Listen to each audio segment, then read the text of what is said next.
Hello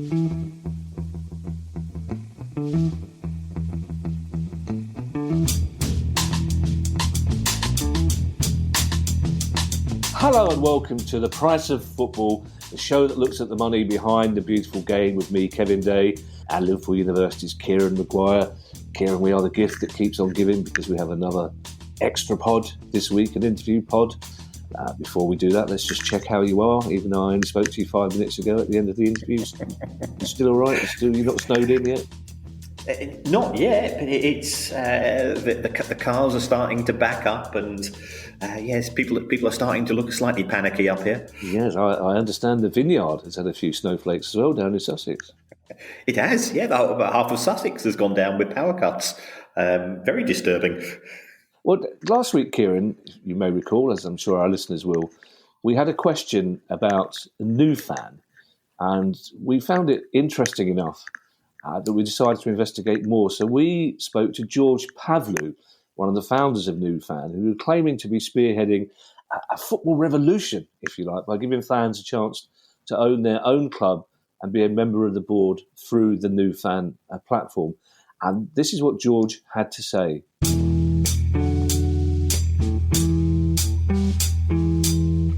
George, hello. Thank you so much for joining us. Tell us a little bit about yourself and about Nufan. How does it work? Hi, I'm George. I have worked in journalism and then social media for a long time. Been a football fan my whole life, ever since I could stand up.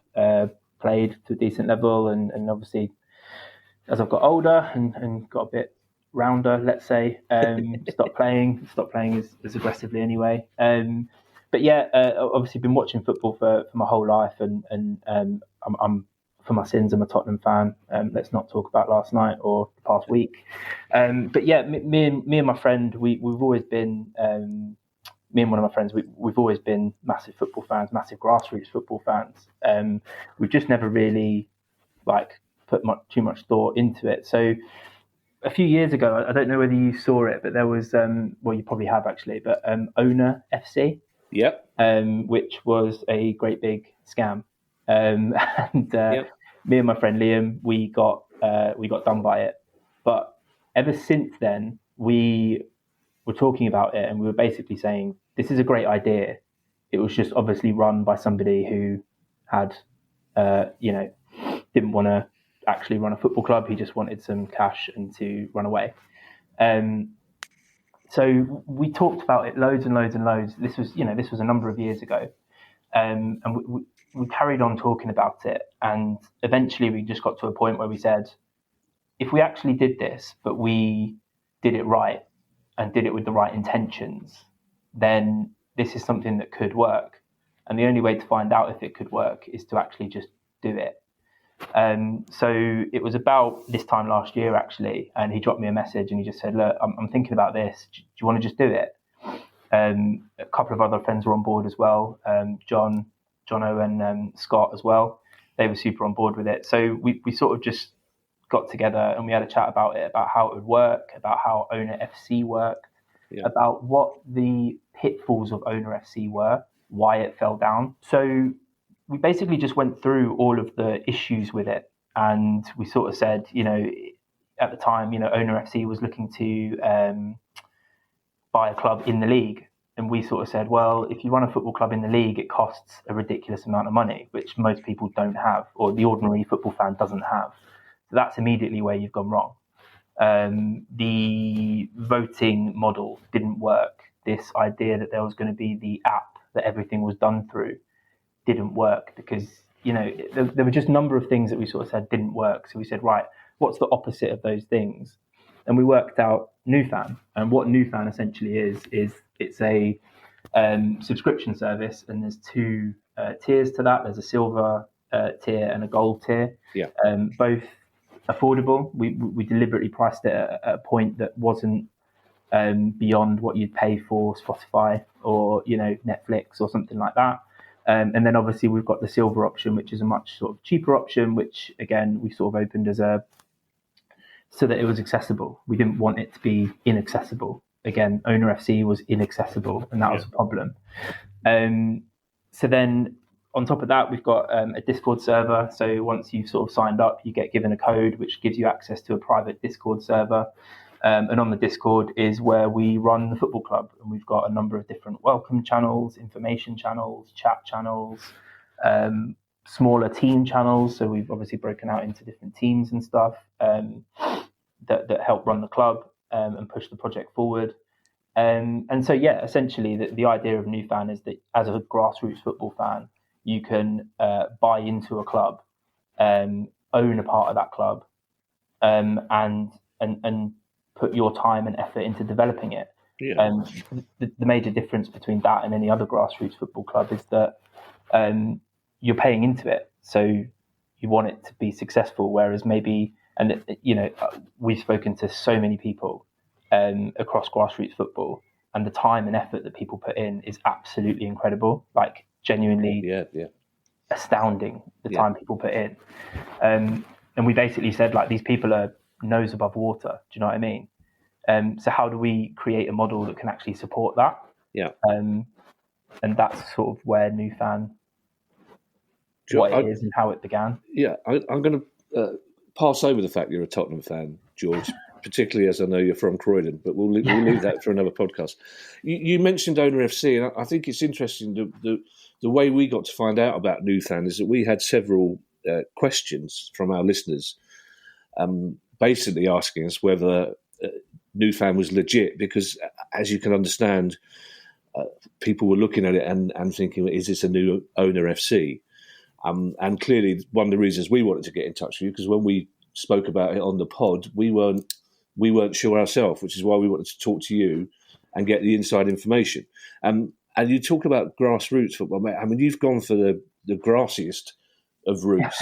Essentially, I think you're at the 14th level, aren't you, of English We are football? just below the pyramid, yeah. Yeah. So why did you choose then AFC Crew? So it's a bit of a long story, but essentially, like we said, everything is voted on by the community. So we had, I think at the time, we had maybe 300 or 400 members. Oh, sorry. Sorry. Can I just clarify that? So you had the members before you chose the club?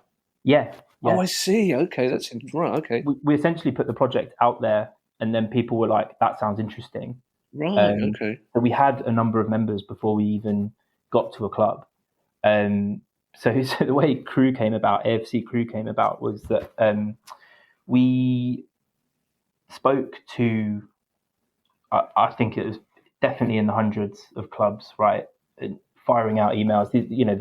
This was the members of the community that were fully bought in. This was obviously us as founders. We were throwing out emails all over the place to sort of get in touch with these clubs, explain the project and see if they were interested about being part of it or being the flagship club. And we approached a club called Pershore Town, who are in step 4 or 5, I think it is, in the national leagues, as it were. And we got to a really good agreement with the chairman. He was super keen. He loved the idea, all of it. We even went down for a game, which was amazing. We had about, I think there was 50 or so people from the community that made their way to Pershore. And this is from all over the UK, that got there and watched the game on a Friday night. It was a pre-season friendly. It was great, but the problem was that the chairman hadn't communicated exactly what Nufan was to the existing committee. Right. So we were super excited about, we're going to get this club and it's going to be this, it's already got an established ground and a fantastic coach. The coach there was incredible. The director of football, the chairman, all of it. The setup was amazing. So we were super excited at the pace at which everything had moved. The problem was like I said, that the existing committee didn't understand fully what Nufan was, what was happening, etc. So it sort of fell away a little bit. So the journey to AFC Crew happened was that we essentially put we had a long debate about it in the Discord with all the members that were in there. And it came to a conclusion that actually what people wanted was a club as far down as possible that we as a community could shape and grow. Yeah. So, for example, and I know that, we'll probably talk about it later, but the voting system, for example, one of the things that we constantly push towards people is, that this is completely transparent and the winning vote wins. if your vote doesn't, if what you voted for doesn't win, then so be it. You just got to take it on the chin, and we're going to push the club forward. Right. So, for example, I can be completely honest. I wasn't desperately keen on Pershore Town. I think from the outset, I had wanted a club much lower down that we could shape. We had disagreements as the guys that started Nufan. We had disagreements about it as well. But like we said, it's all about the voting. It's about the community. It's not about us. So eventually we got to AFC Crewe. We knew they were in the Crewe and District League, which is below the pyramid. We'd need to do a hell of a lot of work to get them up into the pyramid, etc., etc. But that's the team that won the vote. It was because of the rail links, because everybody said it would be nice and easy to get there. Yeah. I'm fascinated by this decision-making process. When the decision to take AFC Crewe on was made, was there then a decision made about a target for where the club will hopefully be in terms of on-pitch success, or was it more important that the club becomes a kind of beacon for this model, a model that you could perhaps spread to other clubs? No, the first thing was laying the foundations of a successful club. Right. Okay. Right. So we needed FA affiliation. We needed to think about a home ground, somewhere that was going to be ours or that we could share with somebody. We needed strong foundations, and we were quite clear with that with the whole community. That obviously going for a club that wasn't established, I think it's only been a club for 2 years now. It's its second season. And going for a club like that would mean that there was a lot of groundwork that we'd need to put in before we could start thinking about, the more exciting things like promotions and cup runs and things like that. But one of the things that we did was we thought about obviously what we need to keep the community engaged, right? And the community want to be engaged. They're not there. They're not paying in if they don't want to be engaged with the project. So the important thing for us was to make sure that people were engaged. There was a ton of things that we were looking at initially that were like sort of, perhaps you'd call them the frills, right? Kit designs, badge designs, things like that. But we were sexy stuff. We were getting some honestly, the talent in the community is crazy.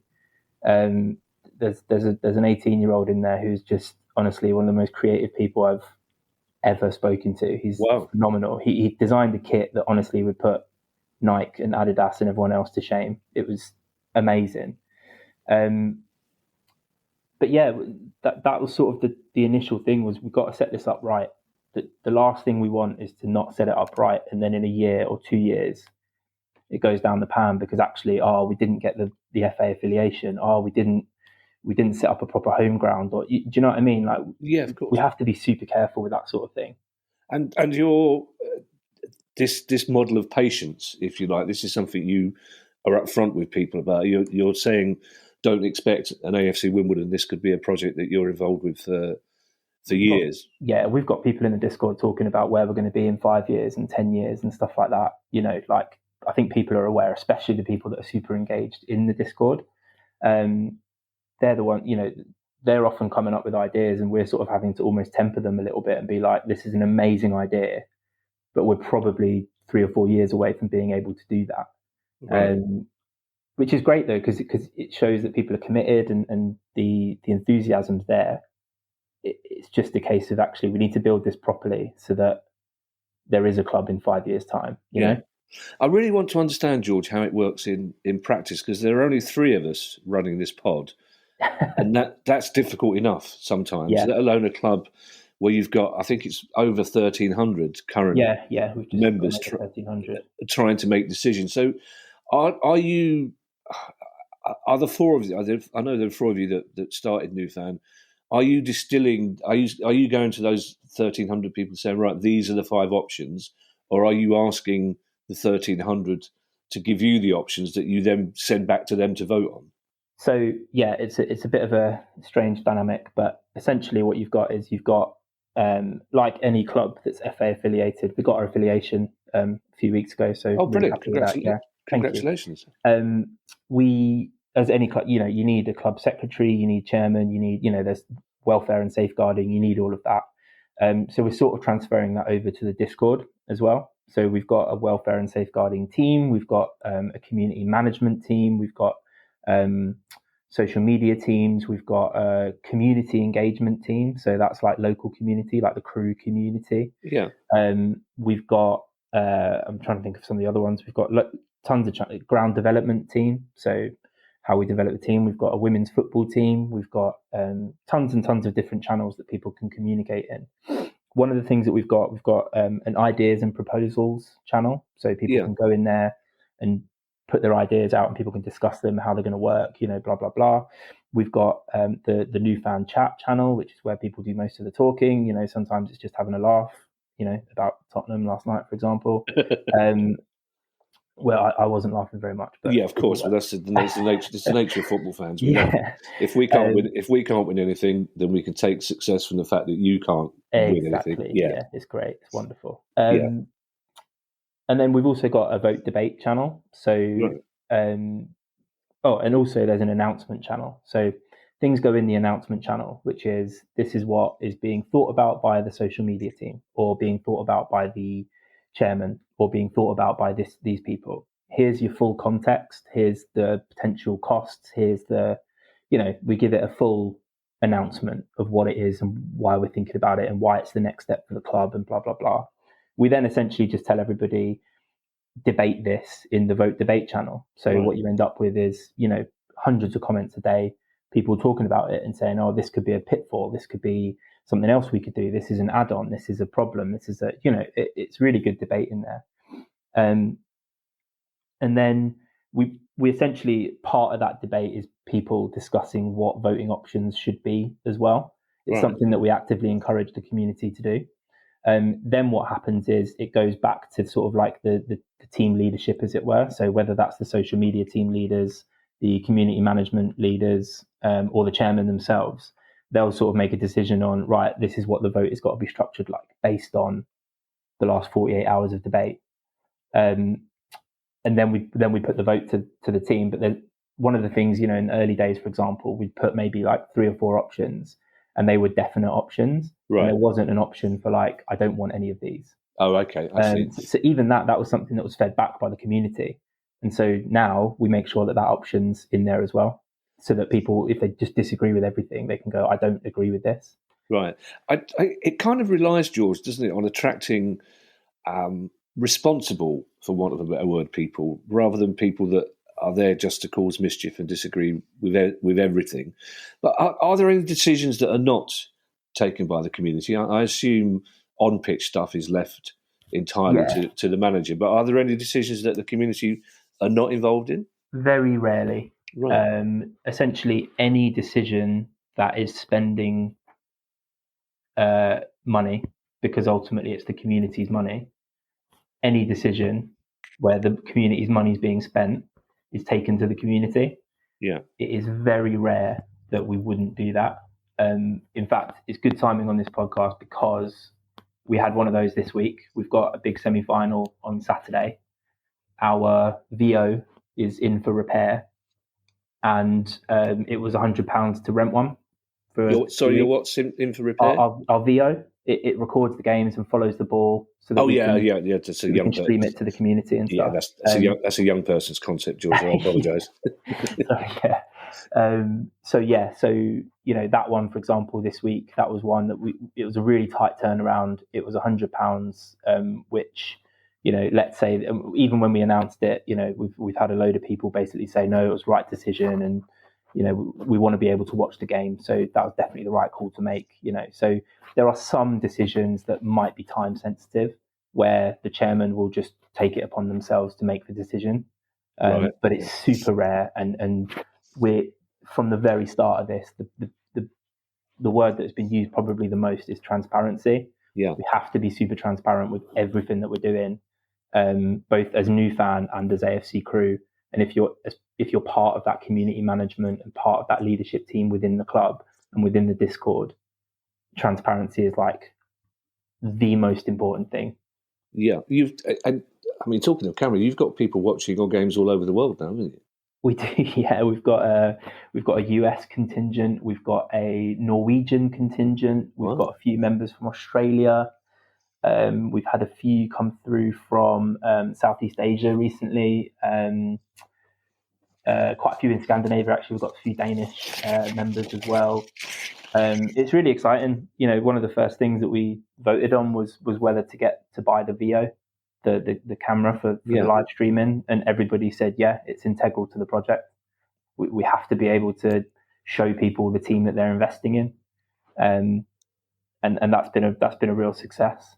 I'm going to bring Kieran in off the back of my next question to you, George. But what proportion of your income will eventually come from owner subscriptions? We're currently at about 90% of the income. The idea, obviously, further down the line is with our social media presence, with our live streaming, with all the sort of different media that we can use, and advertising space and stuff like that. We'll sort of try and bring that down, because ultimately we want the community to own it, but we don't want the community, as we hopefully rise up the leagues, we don't want essentially to have to rely on needing more and more and more and more members, because as we know, the costs of running a club, the higher you go, just go up and up and up and up. And although we don't want to, we'll never lose that sense of community, but we do need to sort of think about other revenue streams. We've actually got a revenue team. That's their whole job, to go and find ways to bring income into the club that isn't subscription money.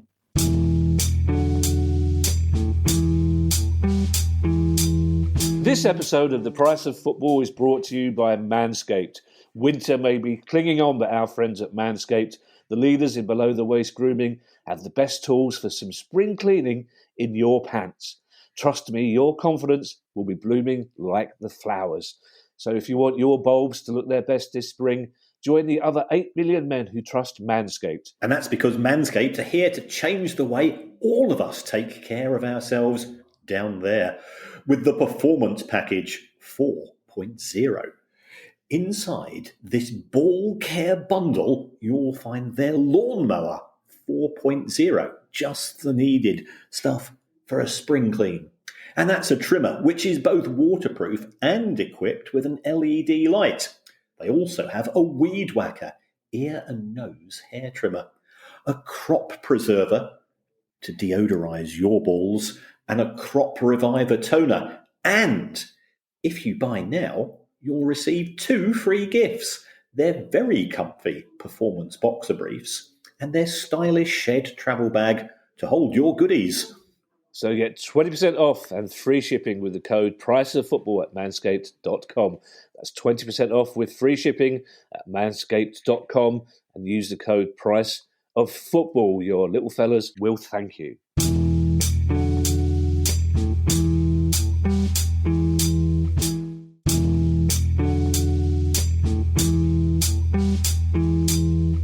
Kieran, we know you're a bugger for transparency.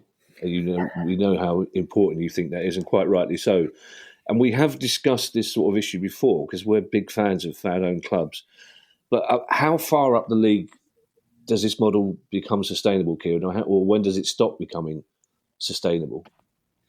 Well, I think if we take a look at what we have in professional football, and I appreciate there's a big gap yet, I think there's a natural ceiling when you get to League One, because the clubs there, most are losing money. But if you get to the Championship, the average losses there are £500,000 a week. So it ain't gonna be sustainable there, unless you try to do a Rotherham, and which is get promoted, take the money from the Championship, and if you finish above the bottom 3 or 4, then that's counted as a great season. So I think there is a natural ceiling, but there's no reason why, by thinking outside the box, and this idea is fascinating. I'm not sure how scalable it is, but the important thing is that George and his team are first, and therefore you don't have to worry about scaling it in respect of setting it up in other clubs, unless people in other countries want to repeat that. It sounds fun, and the contributions. And my concern in terms of transparency is that in an ideal world, and I don't know whether George can respond to this, but are you putting out monthly or quarterly summaries of the finances just to evidence to the members, this is where your money has come from, this is how much money, this is how it's being spent, and so on? I know that that's what they've done at Bury AFC and so on. We just had, to that point, we just had a new member join who is an accountant, and he was like, I'm more than happy to run the books for you and produce a report every month. So what he does is he's got access, obviously, to the AFC Crew bank account, and he produces an income and expenses report every month, which is fantastic, because that was one of the areas that we were a little bit concerned about. And again, in all transparency, none of us founding members had a great deal of experience there. So having someone from the community just come in and go, hey guys, this is my experience, this is what I want to do, are you happy for me to do that? And we obviously spoke to him and put it to the board. Is this something that you guys want to see? And everybody said, yeah, of course. That, like, exactly as you said, Kieran, that's our money, so we want to know what's being spent, and what it's being spent on. So having that report is really, really useful, and the board have been super happy with it. Do you have in your mind's eye a point at which you go semi-pro, or where you would, could you ever see the position in which you become a fully professional football team? Do you want to ask me again that in 5 years' time? Absolutely.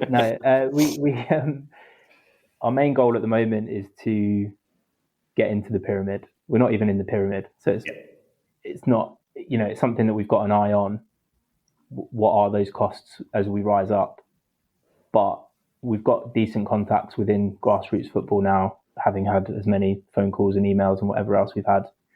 So I think, let's say we didn't grow any more members for the next 5 years, the income, our current expenses and the income that we get, we'd probably be able to sustain ourselves for another 3, 4, possibly 5 years. Let's say we got, 3 or 4 promotions in that time and we were in the pyramid, let's say. Yeah. At that point, yes, that's where, there's going to have to be more discussions around income, subscriber numbers, advertising, other revenue streams, etc. So we do have an eye on it as a leadership team, but ultimately we've only had the club, 9 months or whatever it is. There's so much foundation laying still to do. So we're conscious of what the future costs are going to be. But we need to sort of focus on the here and now and what the next steps are to get us onto that ladder where costs become a much more, I don't want to say important because it's all important, but, a more, maybe more front of mind, let's say. It becomes an obligation. I mean, George, you say you're not in the pyramid, but is it true you've got an international goalkeeper? Yeah, so this story's so annoying because basically, okay. no, we got him. So basically, Liam, who is one of the founders of Nufan, he runs an Instagram account called Footy Manager Memes, right, where he plays Football Manager. It turns out that this goalkeeper, Chris Mafumbi, is a massive Football Manager player, and he's been following that account for ages. So we did a marketing push across some of the social channels that we've got good connections with and stuff. And he saw it and he loved it. And he said, he literally DM'd and went, I want to come and play for you, and we were like, this is incredible. We've got, an international goalkeeper who wants to come and play for us. He used to play for Blackpool, I think, for a little while. Right. Playing in Luxembourg at the moment, I think it is. Yeah. So anyway, we registered him with the FA. We registered him with the league, with the FA. We had to get permission from the Luxembourg FA as well, to get him dual registered. We got it all sorted out, and he was going to come over in their off season, which is December. But obviously, because of the bad weather in December, all of our games got called off. Oh, sugar! Right. We couldn't get him down to play, but we messaged him. We said, you still up for it, blah blah blah, and he was like, yeah, absolutely. As soon as I can, I will. But obviously, he's contracted in in Luxembourg. So we were like, look, as soon as you can, it'd be great to get you down and play a few games and stuff. And it was just funny because like all the playing staff and the coaching staff were like, yeah, well up for it. That'd be amazing, you know. So we have these sort of like moments of where it goes absolutely crazy and it spirals almost out of control, you know. But it's good. As I was going to say, it's part of the fun. I want to talk a little bit more, George, about the two options, the silver and gold. I'm afraid Kieran and I were slightly flippant when we discussed this on the pod last week, because basically we decided that for the gold option, you got a frame for your certificate, which you could put in the toilet. But there's much more involved in that. But in particular, what intrigues me is the fact that you I think is it £8.50 for the gold option as opposed to £3? £8.99 and £3.99. Yeah. Right. But for one of the things you get for the gold option is that your vote counts double. Now that seems to me potential for being a little bit awkward, doesn't it? That some people who can afford a little bit more than others get twice the vote, or is it just that they're more committed than others?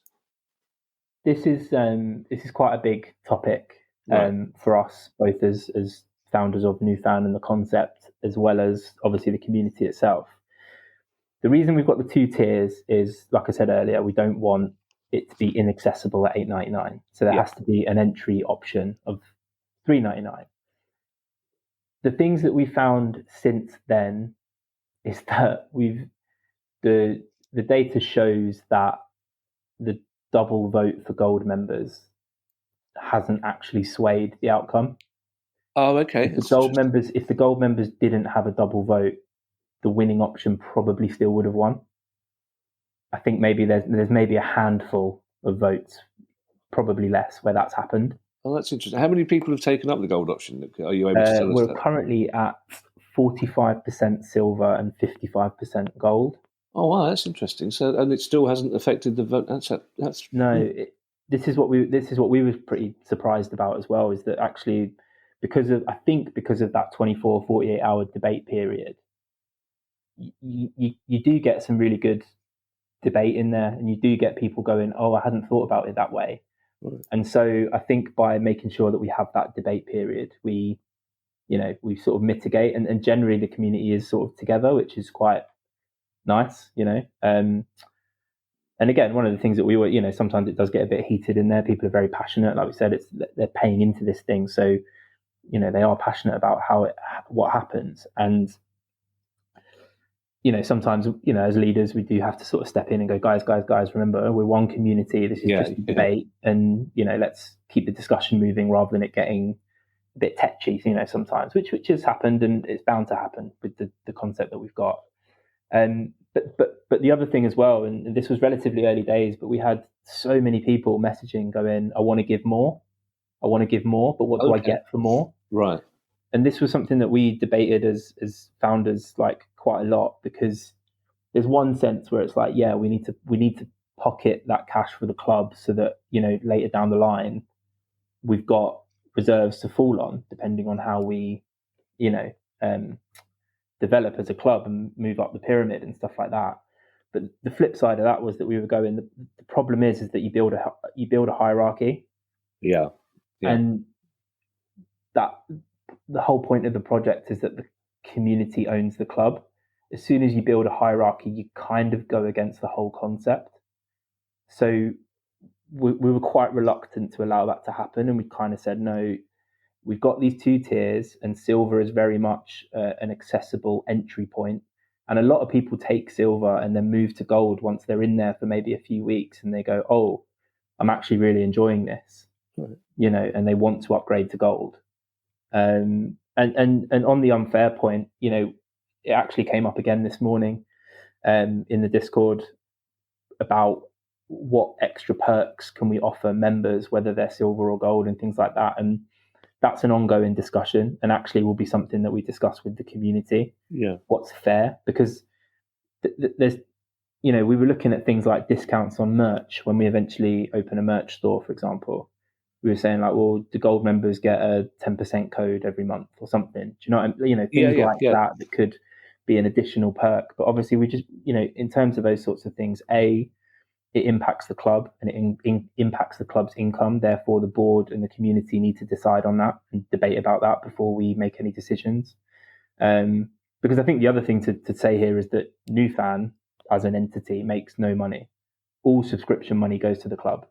Oh, okay. Right. We don't take a thing. It's there, it exists, but ultimately, subscription money should go to the club. That's it. Yeah. And any advertising money for the club goes to the club. And annoyingly, George, if I was a more of a Paxman type interview, that would have been the first question I asked you. Where's the money going, George? Where's the money going? The hierarchy thing's really interesting as well, Giles, because I think any of us who've ever played for even a Sunday league team will know that there are always people who want to be more involved than others and who want to take more part in the decision process. So that's obviously something you have to be aware of. But one of the big decisions that your members, your community will be making, so as you say on your website, registration for new board members will close as soon as the existing members decide. What happens if they decide to keep it open? And is there a natural ceiling that you would sort of try and recommend, that you would guide them to and say, I think it's going to get unwieldy if we end up with 5,000 members? This came up. This always comes up every couple of months, to be honest, about capping members and things like that. But obviously, we've got guys in there who do finances and forecasting and stuff like that, and they look at our current costs, and then they look at our costs for next season. Should we get into a pyramid, or those sorts of things about how our costs are going to increase as we move up the leagues, right? So, if the target is 4 promotions in 5 seasons, which is something that's finger in the air, but wouldn't it be amazing if we were able to do it with this model? And with the income that we've currently got, we think is potentially achievable. If we make the right decisions as a community. So the whole debate around registration closing is when the community decides. Ultimately, yes, the community will decide if they want to do that. But one of the things that keeps getting brought up and seems to win all of the little mini debates when this happens is our costs are only going to go up. And if our subscriber income stays at the level it is at the moment, as a percentage of the mix, as it were, we're going to need more subscribers. And that is sort of the open-ended conversation that happens there. Like I said, we as founders, we're not going to sway that either way. We'll put our opinions in, as and when it's needed for the debates and stuff. But it is really down to the community. If they decide, no, we're going to cap it at 3,000, then that's what happens. But like we said, the general consensus every time this debate does come up is that, well, that doesn't make sense, because if we keep getting promoted or we keep moving up the pyramid as we want to, we're going to need more income. So, yeah. Finally, George, you mentioned the 4 founders. We've established you're a Spurs fan, despite being from Croydon. I will leave that alone now. I know you've got a Cheltenham fan, a Liverpool fan, and a Man U fan, amongst the other 3 founders. Do you see a time in the near future when you're not going to White Hart Lane and the other 3 are not going to Cheltenham, Liverpool, Man United anymore? You're only going to AFC Crew games, home and away? Well, yeah, to be honest. So obviously I live up north, so I don't get to as many Tottenham games as I'd like to, unfortunately. But anyway, the way that club's going, I don't really want to at the moment, so that's fine. Liam is acting chairman. He's co-chairman of AFC Crew, so he's there at every game anyway, at AFC Crew, home and away. Jono is a Man United season ticket holder, and he goes to probably 80% of the games, but he's actually local to Crew, so he gets down whenever he can. And Scott, he's in Chelmsford at the moment, so he gets to as many games as he can, but again, he's similar to me, where a little bit of distance, so tries to get there as much as possible. But yeah, in the next few years, absolutely. Well, we've got some pretty exciting ground news coming up, obviously, that we haven't been able to announce publicly, but that's super exciting. Do you want to do that now? I suppose you've got to clear it. You'll have to clear it with the members first, I wouldn't was going to say, yeah, the community know already, but I'm not sure I'm allowed to say it publicly. But so that will definitely make match days a lot easier for travelling fans and members. Well, Kieran spends a lot of his time in your neck of the woods, so I've got no doubt that he'll be along to see AFC Crew. And as he has a bit of a fetish for football shirts, as indeed we both do, as soon as you start selling the merch, he will be the first one in the queue for an AFC Crew shirt. George, it's been really, really interesting talking to you. We wish you all the very best in the future, and hopefully we'll get you back this time next year to tell us all how it's progressing, how successful you've been, because it seems to me that it's a much more interesting fan model than we gave it credit for, to be perfectly honest, in our discussion last week, which is one of the reasons we wanted to get you on. And it's as open and democratic as it can possibly be. And also, do you know what? As Kieran says, it sounds fun. So we wish you the very best of luck in the future, George. Thank you. Thank you very much. Yeah, like I said, reach out to us whenever you want to have a chat. I think one of the things that we've actually said as a club was one of the things we haven't done yet as a club and as a project, we haven't got out into the press enough to talk to people about it. But obviously one of the things is, well, we're nobody right now, so as we progress, hopefully we'll become somebody, and get our name out there a bit more so that people know that we're legit rather than an offshoot of some of those previous fan ownership schemes. Well, we pride ourselves at the Price of Football, and you're not nobody, George, but we pride ourselves at Price of Football for championing the nobodies as well as the somebodies. So we will definitely be keeping an eye on you, and we wish you, as I say, every success in the future. Great. Thank you so much for having us on, guys.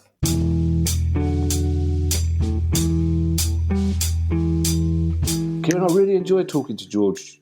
Actually, I think we were. I used the word flippant. I think it's not that we were flippant about Nufan last week. It's just we didn't know anything about it. And I have to say, I was impressed, and I was particularly impressed by the fact that all the money goes to the club and not to Nufan. Even though it's a question I should have asked myself rather than waiting for George to volunteer that information. Yes, healthy scepticism is a good trait, I always say. So I think it was good of George to come on the show, and he answered all the questions, and it does seem an intriguing model, and it's more than just a football club on a Saturday. They do have, clearly with Discord and the links there, an opportunity to debate issues, and it's good that they can be held to account as well, because that's always one thing that I'm worried about.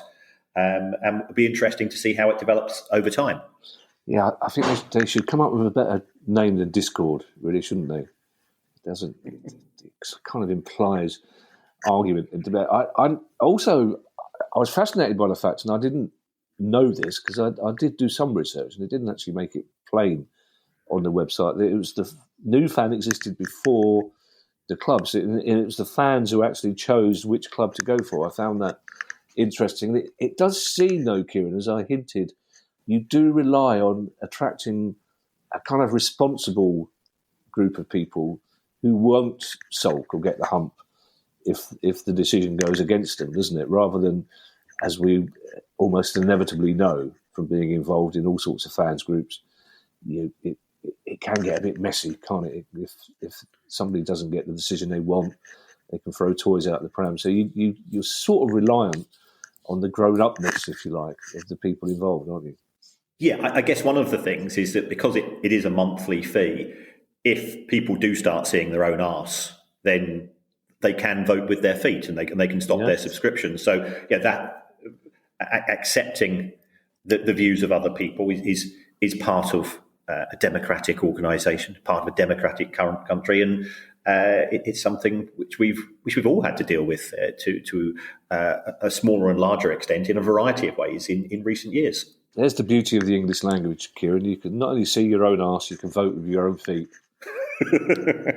Thank you to everyone who's donated to the pod via our Patreon page. If you'd like to make a small monthly contribution to the pod, that would be very kind of you, and you can join our existing contributors by going to patreon.com/priceoffootball. And if you have a question you'd like answered on the show, email us at questions@priceoffootball.com. Bye, everyone. Bye. The price of football.